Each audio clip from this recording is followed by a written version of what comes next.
Hi y'all and welcome to my channel. My name is Candace Leslie and my channel is called Thou Doth Art.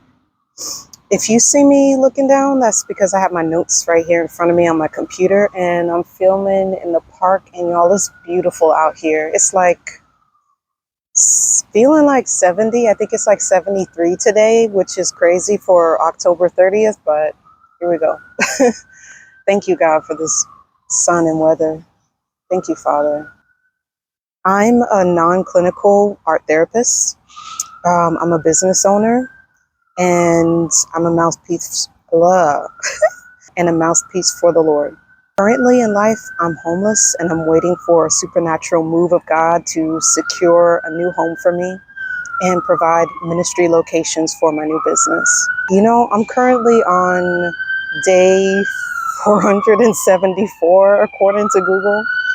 Sorry, y'all. As I said, I'm filming outside. Currently on day 474 of this journey into entrepreneurship, really being an employee for the Lord. And y'all might say, what the heck is that? What does that mean? Well, it just means that God called me into business ownership. And at the time I was working at a nonprofit, a regular 9-to-5 job. And it's a lot I could say about that period of my life, but I'll save that for another video. I gave God my yes, and I ended up being laid off from that job. And he was already, teaching me how to be an entrepreneur even before I was laid off. Anyway, so one thing led to another, and here I am. Sorry. This is my first time filming in the park, y'all, so if I'm jittery, cut me some slack. For anyone who's looking at my channel, if you're not a believer, get with God.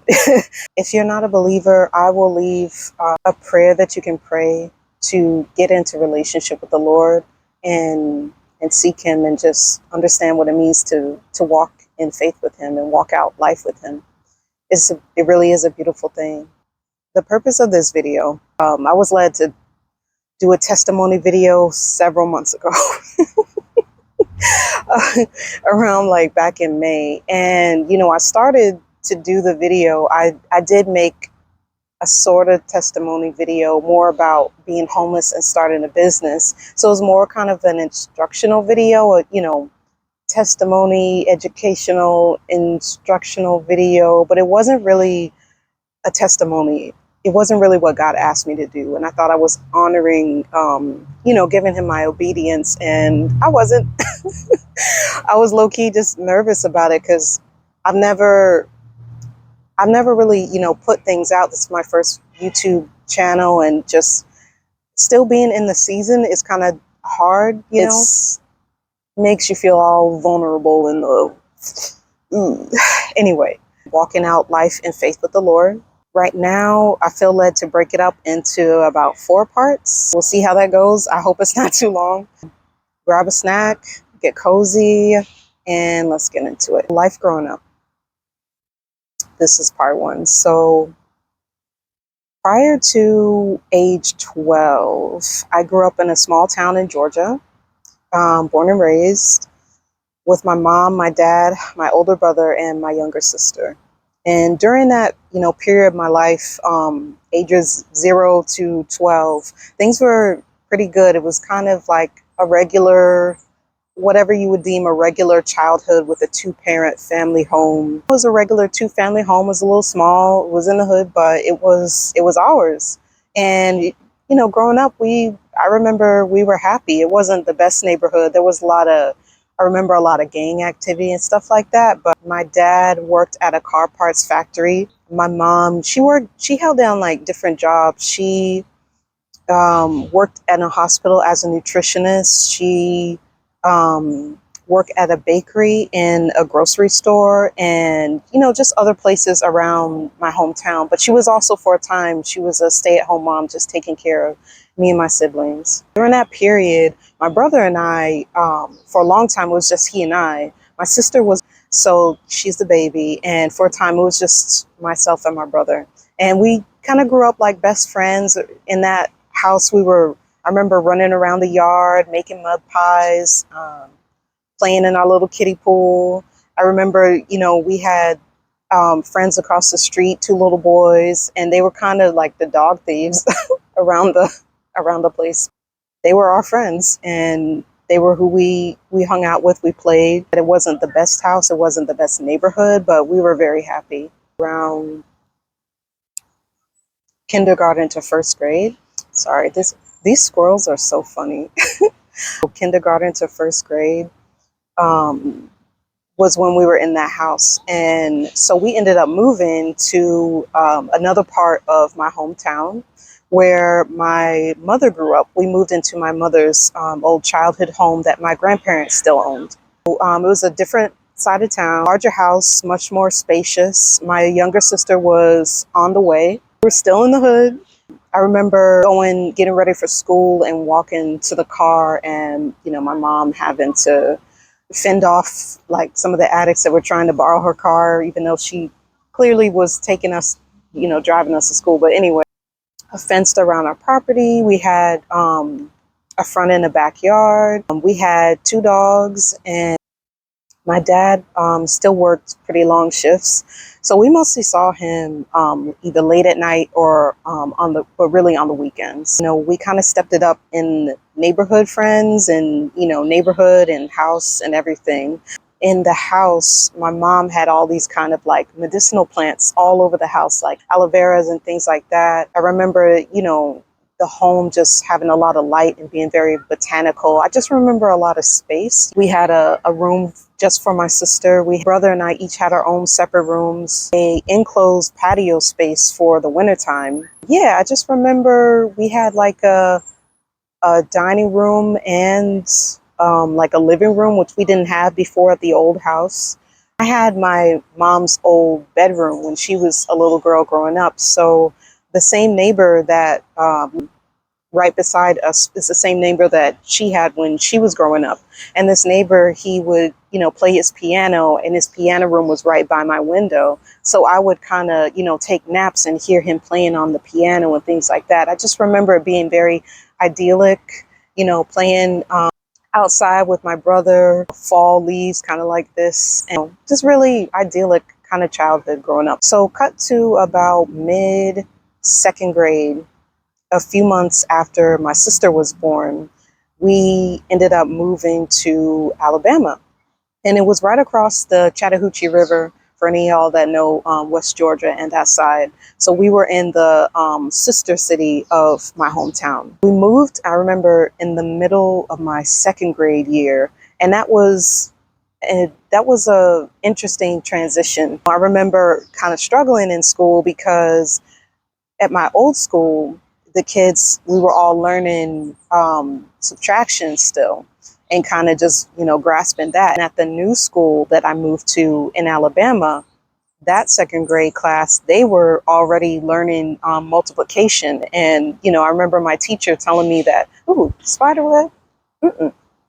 No, I remember that my teacher in second grade, she was saying to me that I had to get, my parents to teach me multiplication because they had moved on, and I never had a teacher tell me that they couldn't teach me anything. So I was like, wait, hold up, what I'm about to do? Yeah, I just remember, struggling to kind of play catch up. A lot of jolt of new. It was new town, new home, new neighborhood, neighbors, schools, friends.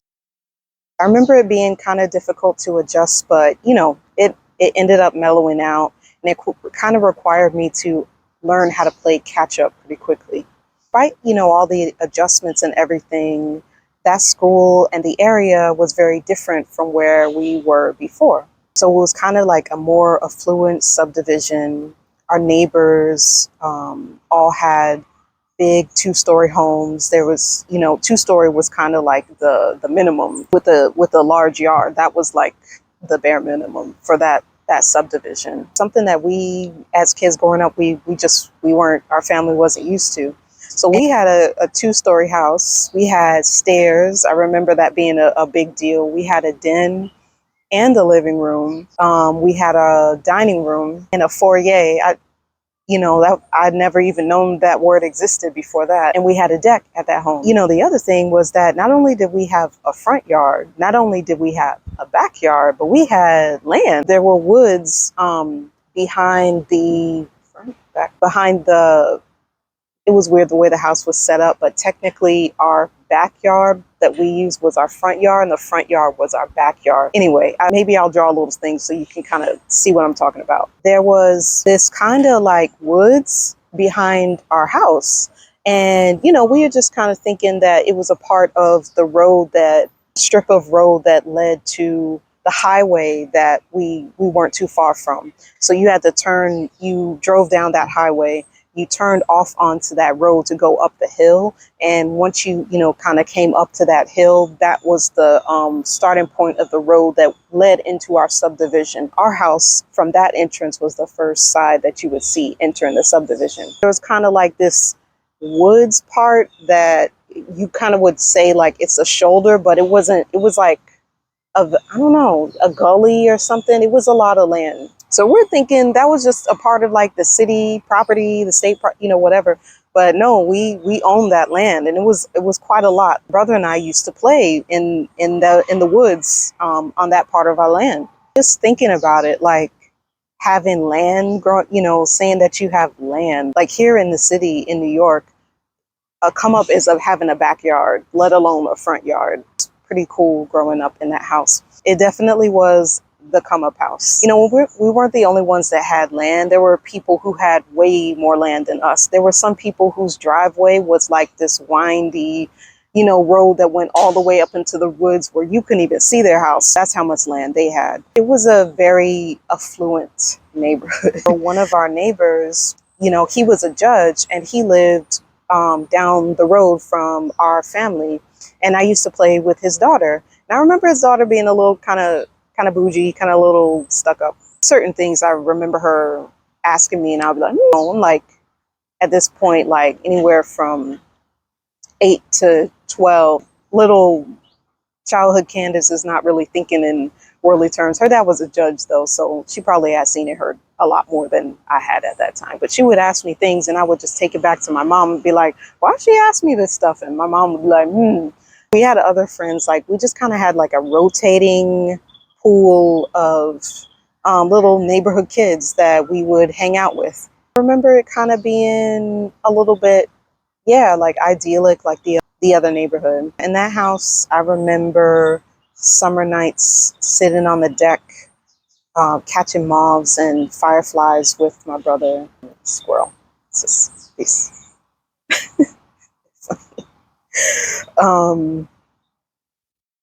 I remember sitting on the deck catching moths and fireflies with my brother, looking out his telescope late at night, watching the stars, watching my dad as he's grilling on the deck and my mom while she's cooking and helping him out. Like really chill times there. I remember mom was on the PTA a lot of time in that house. She was a stay-at-home mom. My dad was still working a lot at the factory. So we really, in that house, we really wouldn't usually see him until the weekends. I remember winters, we would go out, we would break leaves on our land in the yard and making games out of it, like picking up kindling. For those that know, kindling is like kind of like this, maybe this one is not the best thing, but kind of like a branches and then that you would kind of start fires and keep fires going like on a chimney or wood stove or things. So you kind of use that as like starter fuel, whatever. You know what I'm talking about. Yeah, we would, my dad and my mom, they would kind of make a game of it with us and who can get the most by, lunchtime or whatever. While we were going out doing that, my mom would be making us all soup with like ramen and beef and, potatoes and all these vegetables and stuff. Ooh, it was good. Sometimes I would be out with my brother and my dad picking up the kindling, and other times I'd be in the kitchen with my mom making sandwiches for us all. And I just remember that a lot of like, genuine and warm familial activity in that house, that, we had more space and we had more, area to work with, so we could kind of branch out and kind of, be ourselves and buzz around and do our thing. I just remember that being like more than idyllic. It was just lovely. Um, it really was lovely. It was the come up house for real. One of the years that we were there, my dad had bought a wood stove, which is why we needed the kindling. And the times that we, might be running a little low on like firewood and things like that, that was usually around the times that we would go and pick up some kindling for the fire. Like I said, that it was the familial activity in that house, but it was also like a period of abundance. It was sort of like, just creating an abundance mindset within our family, to be quite honest. If I think back on it, and thank you, Holy Spirit, that was you that, put that in my heart when I was writing the script for this. I was like, wow, we really had it's amazing, like what a space can do, what a home can do, what an environment can do for a family and a relationship. Your perspective to see what God is doing in your life, to really see the blessings and the benefits of what you can reap. And familial activity was always something that was very enriching and very prosperous. That's what I'm thinking. I see that in my mind. Thank you, Holy Spirit. Prosperous was the word. So yeah, we were prospering in that house. During that time, we also would have family over during the summer for, barbecues and celebrations. One of the occasions was my sister's first birthday party, being a big event with lots of family coming over during the summer. It was a different thing. It's different when, um, you travel out of town or out of state to go and celebrate at another family's house who has a space, or, to entertain, and, it's presentable. It doesn't have to be like all woo, but just to have the space to entertain people, or whatever, is kind of like, it's a big deal, to be able to have family over and people feel comfortable in your home and celebrate.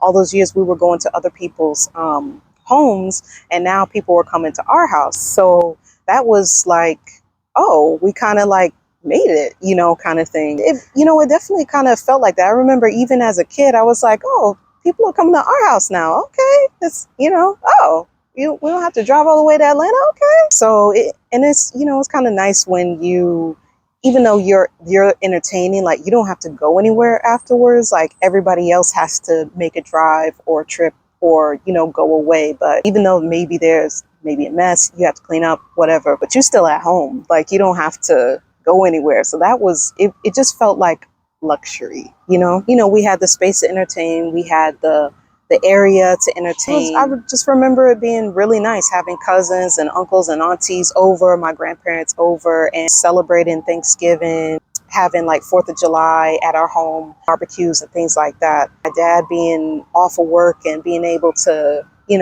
be with the family and everything. Besides like being, kind of coming up to being one of the main houses where things are happening, was another moment that's like, ooh, okay, we stepped it up, kind of thing.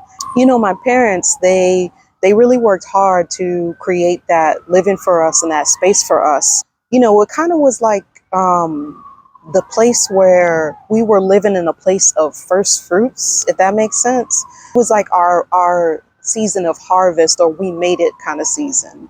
Another aspect of living in that area was that our friends' dynamic changed. And I kind of mentioned about the little neighborhood pool of kids that we had, but it was like the other areas that we lived before in Georgia.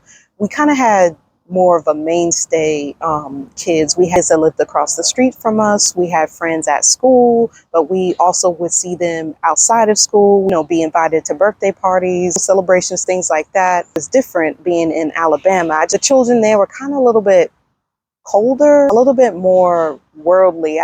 One of my classmates saying like off the cuff things like asking kids if they were poor and things like that. And I was like, what?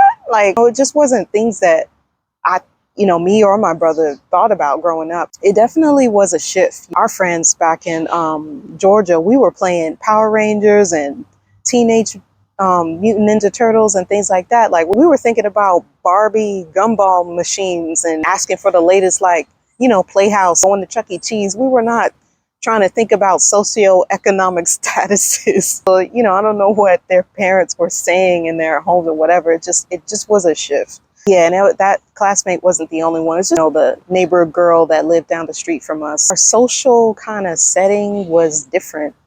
Kids that we would hang out with, but they weren't like very close. The area that we were in, that subdivision was kind of very like a bubble, but it was still idyllic. Like we would ride our bikes up and down the hill and, around the yard. And, I had like little Barbie skates that I would, be going up and down in. We had a good time. It was a lovely thing. So life was good for a while. We were living further away from my grandparents. That meant that we didn't really go to my grandparents' farm as often as we used to before. But, at the time, my grandparents, mostly it was my grandmother, they weren't as happy, I'll say, to see my parents kind of coming up in their independence and, coming up and doing their own thing. We weren't rich by any means, but we were doing well for ourselves and we weren't hurting for anything. I remember that. Just remember us being content in our livelihood. My parents had worked a paper route in our area and like in our county. I remember getting up early mornings before school and going out with them to run the route. It was something that my dad grew up doing in Philly. Like my grandfather had a paper route and it was like a community thing. He would help the boys in the neighborhood and give them jobs and things like that and kind of speak into them and kind of be their secondary father figure. So that was really something that I feel like, meant a lot to my dad. Plus it was like, diversified their income too. So, thinking about it now, I was like, oh, okay, like I see what my parents were doing, I remember my dad be kind of like excited to kind of expose us to this kind of thing. It was kind of the same reaction that I saw on him as when he was teaching us to ride our bikes. So I knew it was something that kind of, meant a lot to him. So growing up in our hometown and at our new home, we would pretty much always be in church every Sunday. And sometimes we would go to church with our grandparents. And I could tell my dad kind of wasn't really, too feeling it, but I remember him like mostly being there most Sundays with us. This is kind of like life before Christ type of section of this video. So at the come up house, I used to have a lot of dreams when I was little. And I used to see things at night that weren't there when I turned the lights on, but they were when I turned them off. I know that sounds weird, but anyway, I'll explain. So I used to have these kind of like strange reoccurring dreams. During the dream that I believed that they were actually happening and something, sometimes they would make me react to them in the waking world. So, kind of strange things that would happen at night. Sometimes there were like these little images that would appear in my bedroom at night. And they would be like kind of glowy and neon and things like that. So usually it would be kind of shaped of like different animals or bugs, insects, things like that. But they would be all over my room, just everywhere, on the bed, on the pillow, nature, on the floor. They would be everywhere. I remember once seeing like this giant bullfrog at the end of my bed. This giant, about as tall as I'm sitting now. It was about that big, and it was just like kind of sitting on the edge of my bed staring at me. When I did muster up the courage to get up and turn the light on, the thing would disappear. I would be able to see through these things, but it was just so odd that they would, disappear when the light was on. They would just reappear back in the same spot in the position when I turned it off. And sometimes they would be kind of like, moving around or whatever, but normally they just kind of stayed in the same spot. Another time it was like hundreds of mice just all around my room, just glowing neon mice hanging out in my room floor, my pillows, just all over the room. Every time I turned the light on, they would be gone. Reoccurring dreams. So when I grew up, of course I was watching things like Power Rangers, Teenage Mutant Ninja Turtles. If y'all were born anywhere in the before the early 90s, you know, a little bit before the early 90s. I'm just like trying not to say my age, but anyway, you might have been watching X-Men or Batman or, you know, things like that was coming on. I grew up with my older brother who was really into dinosaurs and used to teach me about dinosaurs all the time. And he had this little green plush T-Rex that he used to carry around. I remember having dreams about me and my brother and some of our friends from school being Power Rangers fighting bad guys outside of our house. Every now and then would be a reoccurring dream that probably was influenced by this little green T-Rex that my brother had. I had a dream about this like giant green leathery skinned T-Rex. I'm sorry, y'all. It's a helicopter, like New York. What can I say?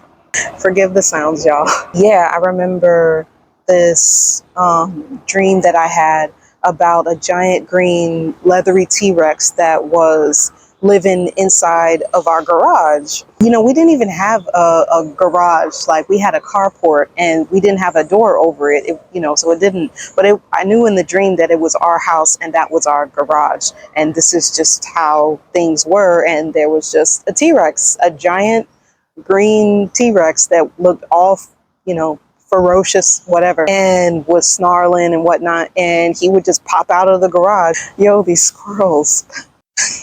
I don't know, they're just super animated today. The big T-Rex would pop his big old head out and little arms, you know, and he's just scary.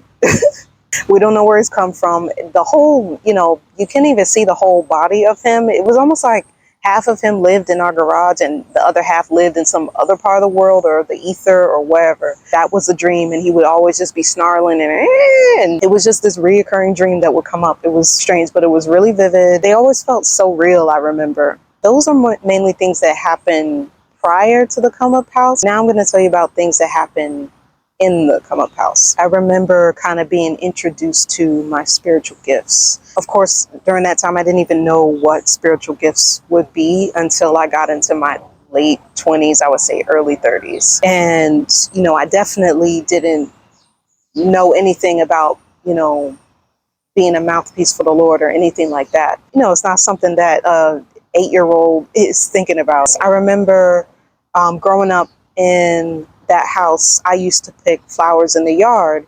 And, you know, while waiting for the school bus, I would be laying in the yard like, you know, he loves me not, picking off the petals on weekends. And just anytime being around in the yard, just exploring, picking up flowers. And I remember that as I was like, you know, exploring and looking at nature and stuff, I used to talk to God. I would talk to him as if, you know, there was a real person beside me having like real, you know, conversations. And they were usually, you know, one-sided. Like it's not like I heard anything. I would just be talking to him out loud, saying what I thought, things that I explored and asking questions and just going about, like, I just remember that being a thing. And it was something that I kind of been reminded of recently by Holy Spirit, something that I used to do growing up. And I was like, wow, like I didn't even realize that I had a relationship with God well before I came born again. And it's like I knew in my heart that he heard me, you know, that he was listening and that we were speaking, even though I was the only one talking. I remember seeing, you know, just looking at things around the yard, around the house, different things that would happen or items that would go missing that suddenly would turn up out of nowhere. I remember losing things around the house, things just falling, and they just would reappear out of nowhere. Case in point, an example, I didn't even realize that I was kind of a little bit of a fashionista growing up.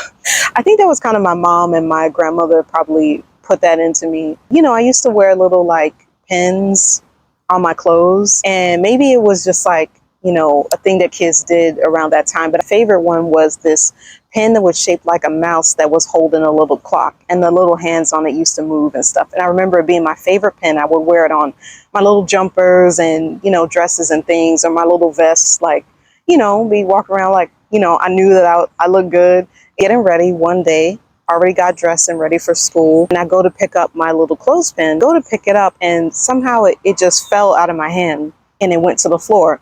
So no big deal. I just reach down to go pick it up, and I see that it's not there. So I get down on the floor and look for it. It fell from my dress, from my hand off of the dresser. There's nothing underneath the dresser. The dresser's up against the wall, and there, there's nothing on the floor, nothing around my feet, nowhere that it could have gone. It was like it evaporated. It just went into the ether. It was not there. So I was like, huh.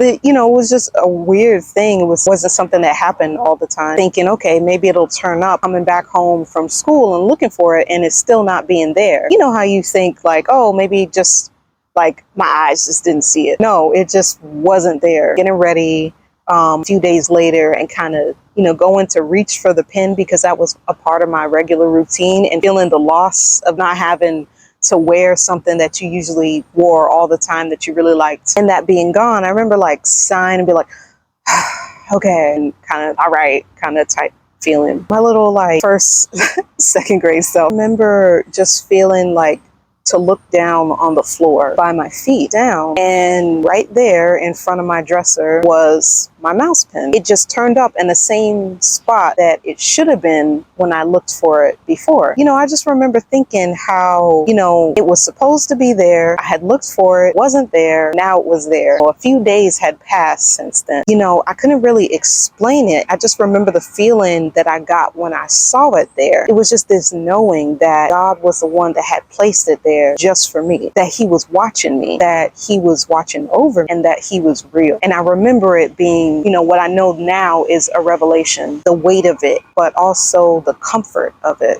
Something that was really significant that went missing was this little plush toy seal that I call it baby seal. I remember playing with it one day in my room. It just fell to the floor. And it was another thing that was strange because, I was near my bed and I was playing on my bed. I just remember like playing with it and it falling, and I just went to go pick it up like you normally would do, and it just not being there. And again, it was like it evaporated to the ether. It was gone. I was like, okay, just thinking like, well, that happened to my mouse pen. Like it, it'll probably just turn up. It was like a little set, like a little mama and baby seal set. I went everywhere with this. I took it to grandma's house. I took it when we went on errands, grocery shopping and things like that, all around the house with me. Like always had these little toys. It was a loss, a little childhood loss, whatever. Losing it for a long time. Like I remember seasons passing, like, and so it had to be some months that it was missing. Making up my own little playtime and go to,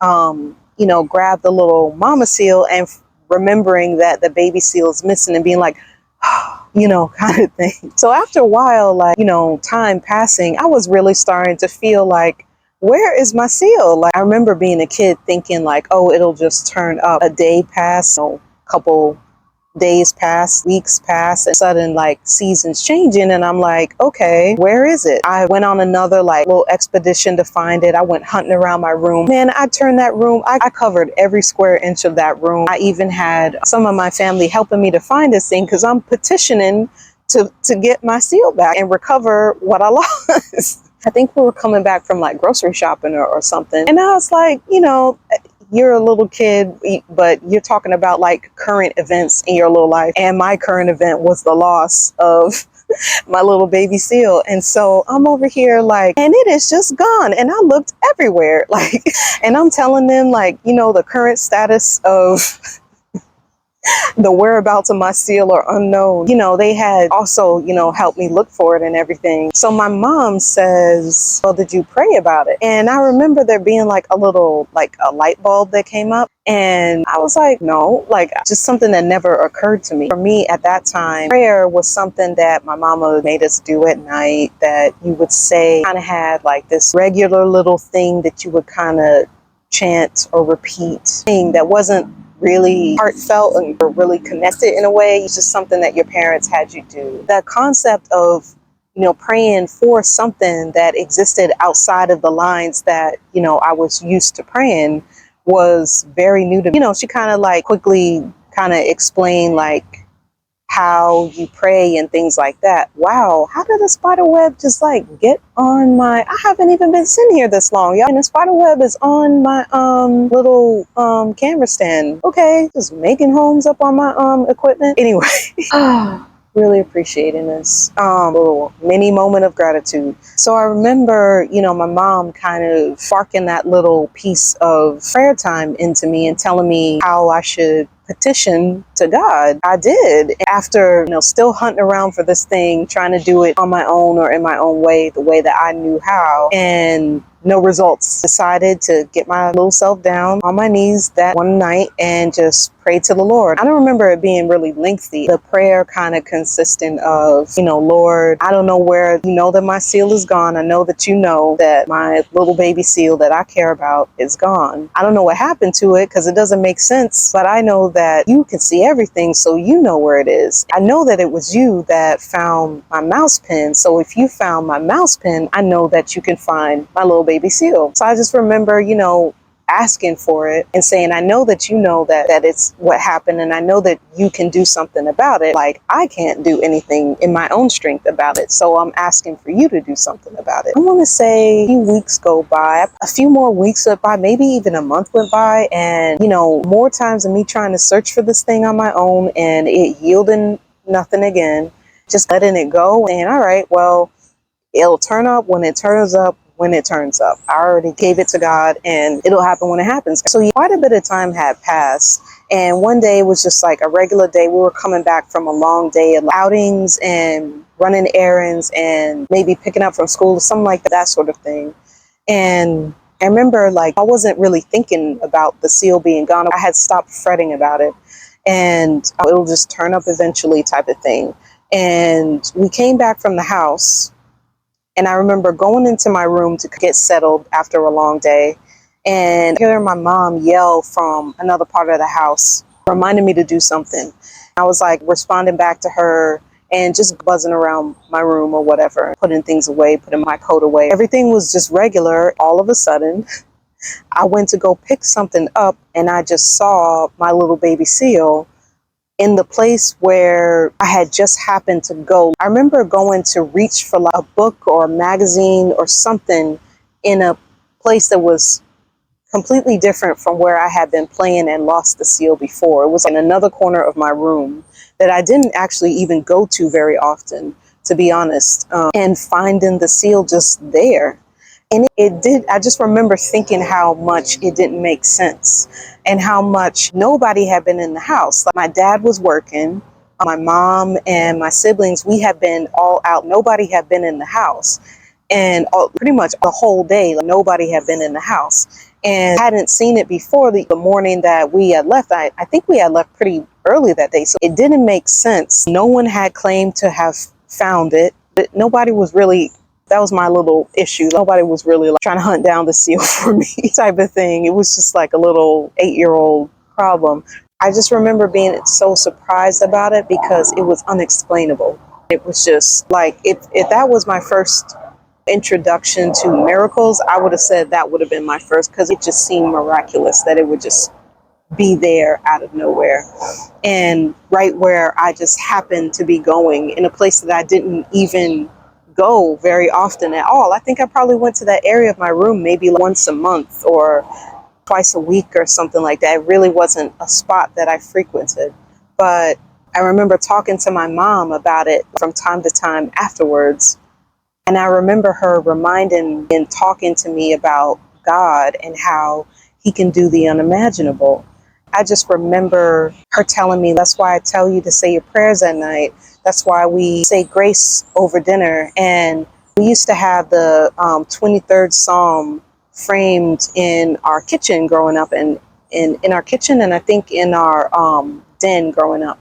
And my mom would have us recite it. A lot of times she'd have us recite it like before dinner or after dinner or something like that. She would have us really just get that in. That's why I mostly remember that psalm. I'm not going to lie, mostly remember that song because she had us recite it growing up.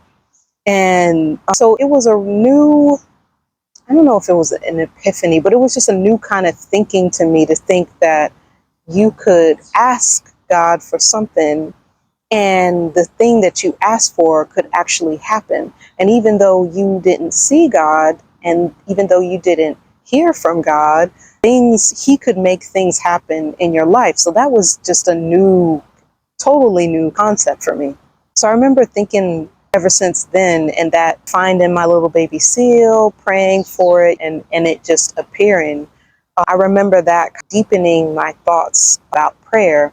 And after that, being like, wow, all this time I was praying and I didn't really know it was actually doing something. I didn't know that it was actually going somewhere and going to someone. And I remember thinking how I knew that I didn't really understand prayer, but somehow I knew that it was just a very big deal. It was larger than what I knew for it to be. So from there, that's how I started talking to God outside of prayer and outside of prayer at night. I went from these little generic recitings that my mom would give us ideas and things of what to pray for. And I went from that to running around the house and playing around the house outside on my own, talking to the Lord and out loud. And I would do it when I was alone, exploring around, especially when I was in the yard or in the woods, anywhere around nature. And I would just talk to him about what I see and laying in the grass, picking flowers and watching the clouds and just talking to God. And so back to the recurring dreams. So back at the come up house, I started to tap into my spiritual giftings, although I still didn't have much of an understanding of what those were, or even that it was something that existed or that you could have and be used to and that you could use. I didn't know what that meant at the time. So the first significant recurring dream that I ever had, or I should say the first significant dream that I ever had, was the sunset dream. So while living in the come up house, those dreams were even more vivid and they recurred even more frequently than before when we lived in the other house. And it sort of seemed to start after this one dream that I had about sunset. There was, I say sunset because I dreamed of colors that appeared in my vision, and it was sort of like a moving watercolor all across my face. And it was all that I could see everywhere that I turned and looked while my eyes were closed. I saw this kind of watercolor sunset of reds and blues and oranges, like this creamsicle orangey. And it was just on a band, like red and blue and then orange, and just kind of like rippling like water all across my vision. And it wasn't a very long dream, but I just remember it being so profoundly significant. And it was even more significant because there seemed to be light behind it. All around the peripheral of the dream where my vision was, there seemed to be light, but it didn't make any sense because I didn't have a frame of reference. I never had a dream like that before. So I woke up the next day. I thought, that's strange, because I was used to having these little kids' dreams about Power Rangers and seeing my little friends and the T-Rex in the garage. I wasn't used to anything like that. So I was like, I woke up and I thought, that's strange. And I just went about my morning. I remember it being very early the next morning, and my mom and my brother and we all woke up around the same time. And I remember it being a weekend. And my mom had woken up and she came outside my parents' bedroom, and she seemed to have this look of concern on her face, but just, and I remember asking her what was the matter. And she said what was wrong is she didn't have her dream last night. And when I heard that, I didn't know, first of all, I didn't know that anyone else had a reoccurring dream. It wasn't something that I really talked about with my family just yet. And second of all, she said it as though she had this dream every night. So I remember being enamored about it and asking her more. So, because from my frame of reference, I knew that dreams happen every now and again. They just randomly showed up, and they would usually be the same thing, and they would go away, and then you just would wake up and you dreamed it again, and kind of thing. So I asked her about what kind of dreams that she had. And by this time, I think my dad had woken up and he had come out of the room too. And we were all listening to my mother. And she tells us that she has dreams in color. And she told us about how they looked. And what she would describe was exactly what I had dreamed the night before. So she said that she had dreams like that every single night. And that night, that dream wasn't there. And so I remember saying to her how I just remember being excited about it because it was extraordinary to me. I never knew that you could have dreams like this and they could be something that happened repeatedly. And I never even knew that we supposedly our dreams aren't even in color, but to us they appear like they're in color. There's some scientific thing, I don't really know much about it. I just remember that being a big deal because her dreams were in very vivid colors, and I had just had a dream like that the night before. So I remember her being that it just seemed very peculiar to her because she was so used to having them and the dream wasn't there. And it was almost like she was trying to think about where it had gone. And I didn't know that there was a location that dreams could go somewhere. But I just remember her saying how she didn't know where it went and how that was so extraordinary to me. And so my little self, I was so surprised and enamored by this. And I had just said, I had the dream. And I told my mom what it looked like. I told her the colors that I saw, and I told her how they were moving. And I remember the look of knowing on her face as I was telling her and smiling, and her just saying, "You took my dream." And I remember her saying something to me about how, because I had that dream, that my dreams will become much more vivid after this. And she said a few other things. She was explaining to me about dreams that I can't really remember now. But I just remember that being a really significant moment. And I remember my dad kind of looking at the two of us and smiling. So another recurring dream that happened shortly after this was the bear dream. So shortly after the sunset dream, I had this incredibly long and vivid dream that was kind of unlike anything I had ever dreamt before. And in the dream, there were these people, like a band of people or like a family. Just they didn't really feel like a family. They just felt like this kind of unit that were around together. But I remember there being a man and a woman and a few kids, maybe 2 or 3 kids, but they all looked very ragged and disheveled. I remember them all having like really long hair and ragged, baggy work clothes. That's so funny because I've even written this dream down and I've never written those details down, but I just remember them looking like that. Anyways, I never really saw it as being significant, but anyway, so they were, hold on, sorry. So I remember them being on our property and them having a really negative spirit about them.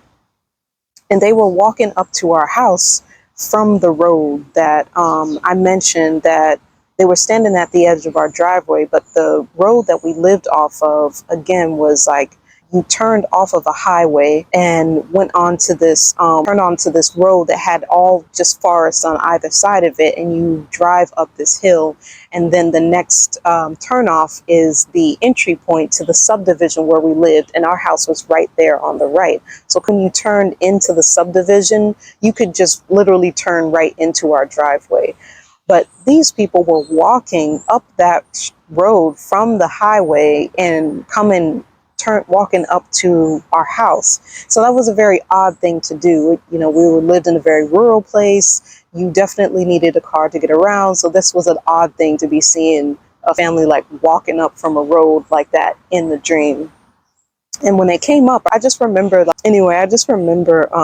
I remember that just being a very weird activity and that just negative energy that they had right when they turned and came into view and stood at the edge of our driveway.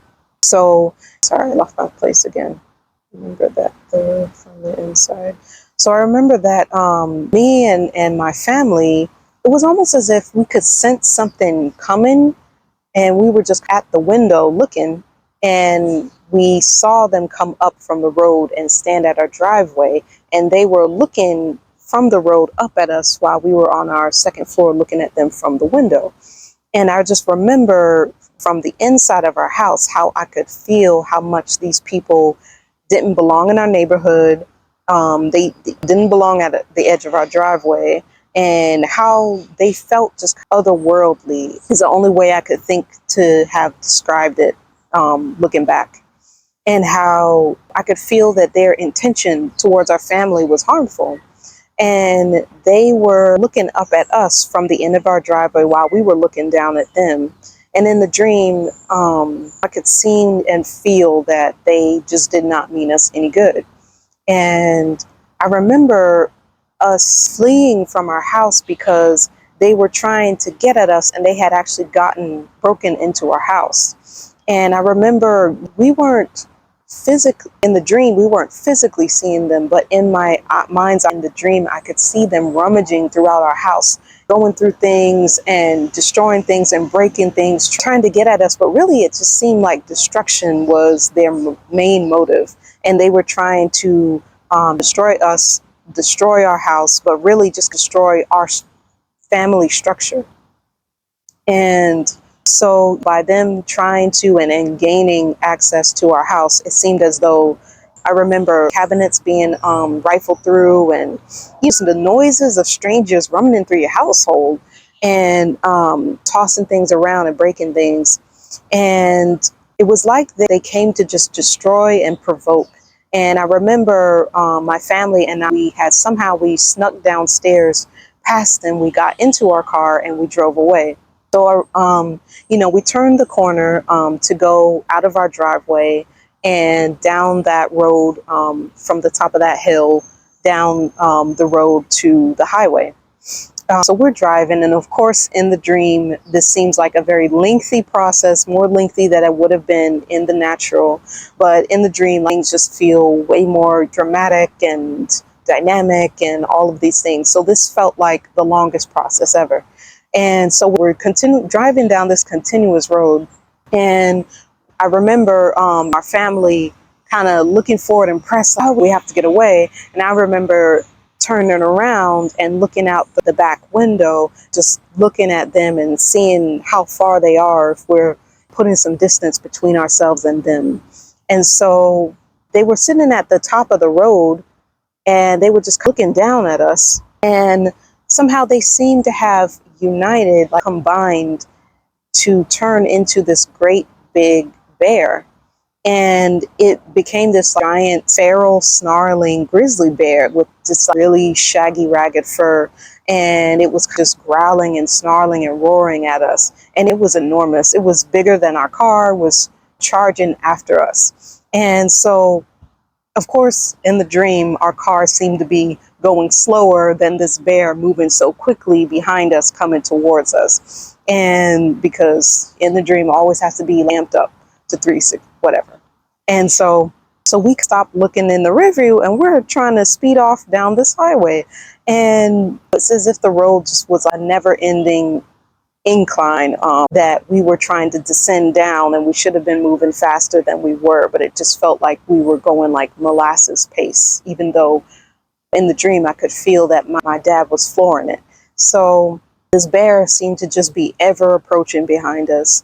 And so then we look, I remember turning around, looking in the back window again, only to see that the bear had now somehow rolled itself into this giant furry boulder.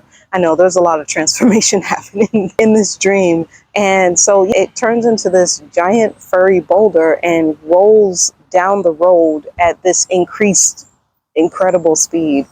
And I just remember yelling in the car, he's coming, he's gaining on us. And that was the point that I woke up. And I remember around that time, it ending, there being this light where it just shuts off. So there's not really like an ending to the dream, but I just remember it being very significant. And so I would have dreams, that dream and several other dreams that would reoccur more often. And my regular recurring dreams, the Power Rangers and the T-Rex in the garage dreams, those took on like different tenor. So, oh, there's a bee. Oh, wait, is that a bee? That's a fly. So this, for instance, the setting of the Power Rangers dream now took on a place at our new house. So the setting was our new house, and somehow our new house had like 3 stories and a balcony window and things like that. And it looked completely not like our house that we had, but it was our house in the dream. And the little band of Rangers that we had were friends that we knew from before and from our new neighborhood. and just a revolving main cast. But my brother and I were still in this group, and we're still fighting crime and bad guys outside of our house. And there was always, the dream would be occurring way more often. So the dream would be occurring way more often, but also it was adding on to itself. So like, the dream would happen and the same events would happen before, and then there would be an addition after, and this happened several times. So there was always a new scene each night that these dreams occurred. So yeah, and it wasn't just that dream, it was other recurring dreams I had too. It was like they would repeat themselves but then add on to themselves each time that would happen. So my dreams were getting more vivid, the tenor of them were changing, they were getting more lengthy. The setting of my T-Rex dream had pretty much stayed the same, but the effects, if you will, in the dream, the lighting, the props, whatever was around in the setting of the dream, all that stuff, it was as if the visual effects had turned up. It was as if this was a movie sequel. They had a much bigger budget, so they could afford like CGI and high-tech effects and all of that, you know what I'm saying? But just vivid is the word that I can just think of to describe that. So the length of the dreams grew longer, the visuals of them were sharper and richer, and the feelings that I had in the dreams were deeper, and they were recurring more frequently. They were like developing each time that I was having them. Yes, walking through my video. So moving closer to age 12, my parents started arguing more. And my childhood was still idyllic. We still had these family moments, but I just remember my brother and I would be playing and watching TV downstairs or something like that, and hearing my parents yelling and arguing upstairs, and the door would be closed, but I just remember sometimes we could tell that they could tell that we could hear them, so they would kind of stop yelling, be kind of quiet, and kind of feel that reconciliation kind of happening. And then maybe later on in the evening or the next day, they would make up or make a go of like reconciling in front of us so that we wouldn't worry. And whether some of them would feel genuine, some of them not, but that's what would happen. Sorry, I'm like using the light. You can see me. So later on, the reconciliation part was happening less and less. The arguments and the fighting was happening more. And they started to get louder, and sometimes my dad would leave the house. So there was sometimes this kind of unmistakable shift in the air that we could feel as children that felt unsettling, things being unresolved, but we didn't know exactly what that was at the time. So, oh my gosh, it's like a dude over here, and he's like being by a tree, and I don't know why he just didn't decide to go deeper in the woods to do his business, because there are people around here who can clearly see him, but he's just standing here doing, I guess he just really had to go. I don't know. I just wish that he would do it elsewhere. I don't know why it's happening. Oh my gosh. He was just, wow. Things happening when you're filming. It's just like, people can see you. Like, they're clearly, like, let me just show you. There are people walking around here, and you can clearly see, and he was at this tree over here doing business way out in the open, and I'm just like, sir, let me try to get this back in here and finish up this video. I'm gonna have to edit this, and I really didn't want to edit a lot, but my light's back, so yay. Anyway, so during this time, I remember my mother speaking to my grandparents, her parents, more often.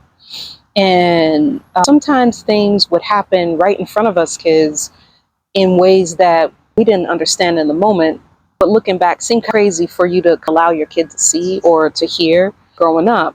So not like too crazy or anything like that, but just fights that weren't, their fighting was never violent or physical or anything like that, but they did feel very bitter, very emotional. And later on, it seemed as though as time went on, my dad started to withdraw from us more.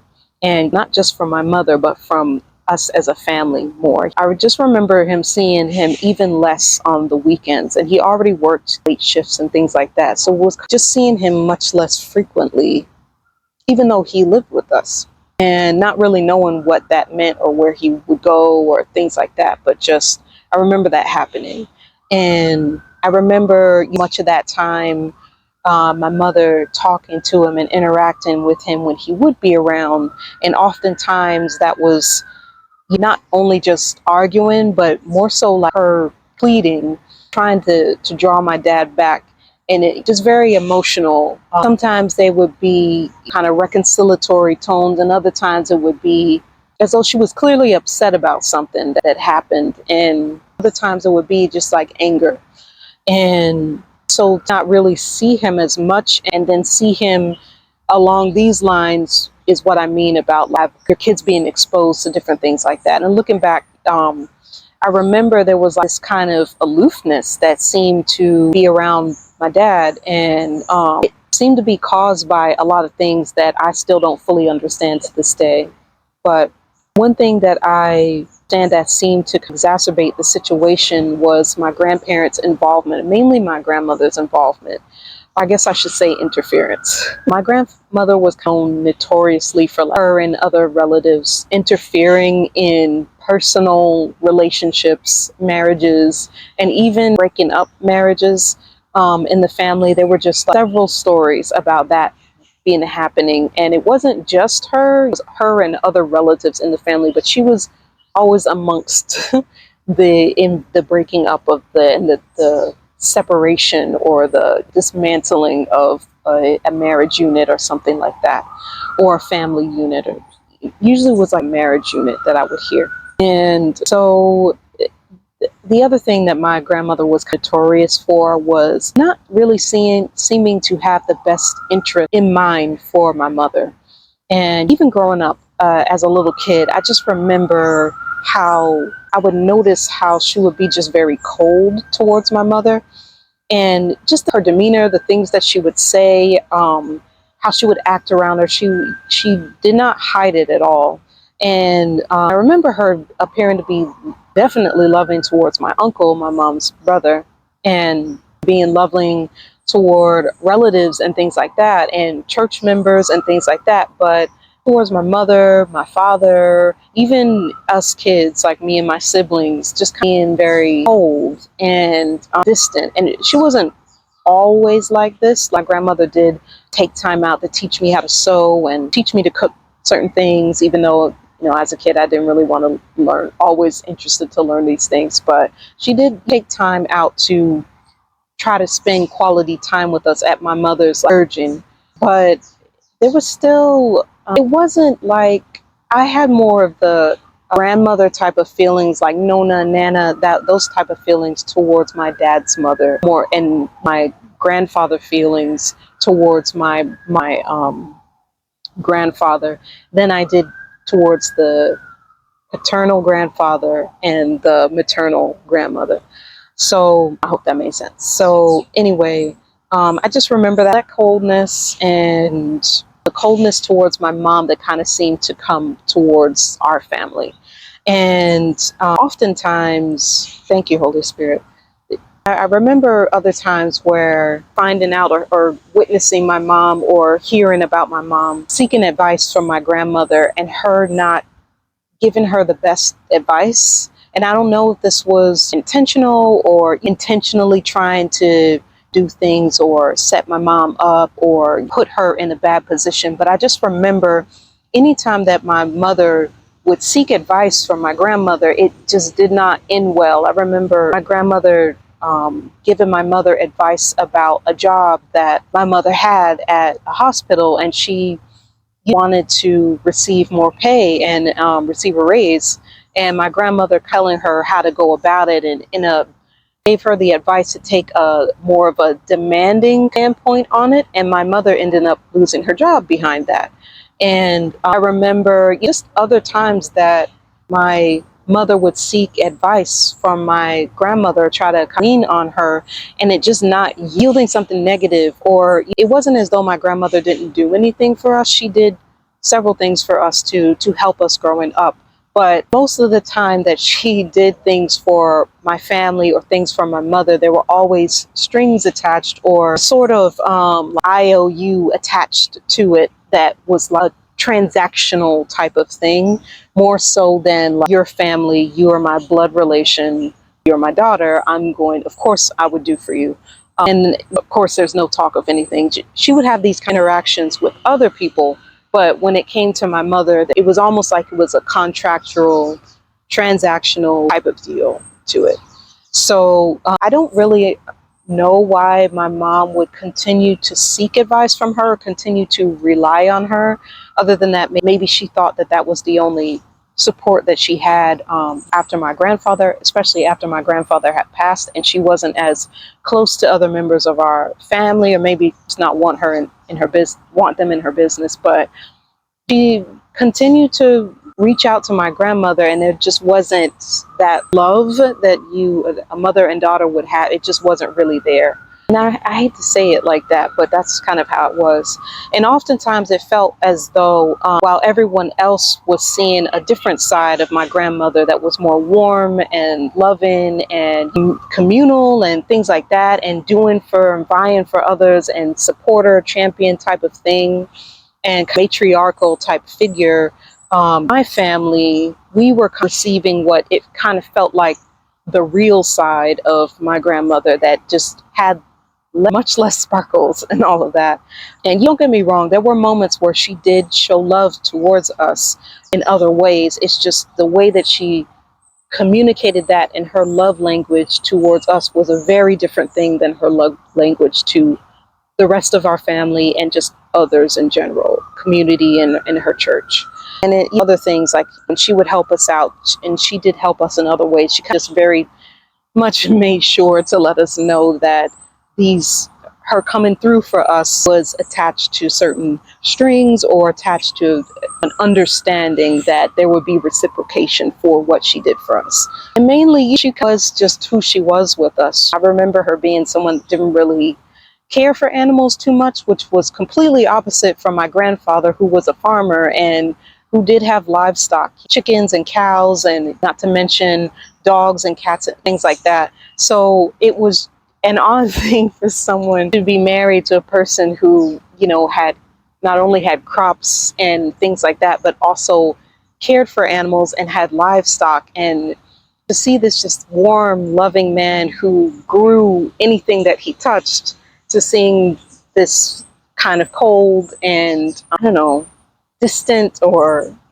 unresponsive person who I just remember growing up, like once she entered a room, my mother get very straight backed and quiet and much more demure and less old as she could be, and just would just kind of cede in a way, almost like take a back seat and allow my grandmother to just take charge. And it was just a different shift. I remember growing up for Christmases and things like that, that when my grandparents would come to visit or come to stay over with us, there was a different tenor. So when she would come over, it was like she would have to assert control the minute that she was there. And I remember my dad not being there very often, even during holidays that my grandparents would be there. I remember him not being there as much, like being there on the big day, but not being around as much when we would celebrate. And I just remember that growing up.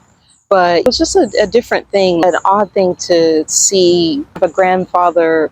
Even to this day, I think about it and I'm like, how was he married to this person who seemed like the complete opposite of him, but someone who loved easily and freely and had an infectious laugh and grew everything he touched, to being with someone who was very cold and just, anyway, whatever. So I'm not sure exactly where I'm going to edit this video and stop this video. I don't want it to be too long, but the next part is going to be me discussing, my life after age 12 and after my parents' divorce and life after Christ. So I'm going to cut it off here, but I'm just really appreciative to have made this, and who's ever watching, thank you so much. Thank you for liking and subscribing. I really appreciate you sitting through the entirety of this video, and please come back for more. Please subscribe and share this video and comment, and I will answer your comments. I will get any questions that you have or anything like that, and just hope that we can create a community here on YouTube. All right. Thank you all. Have a great day.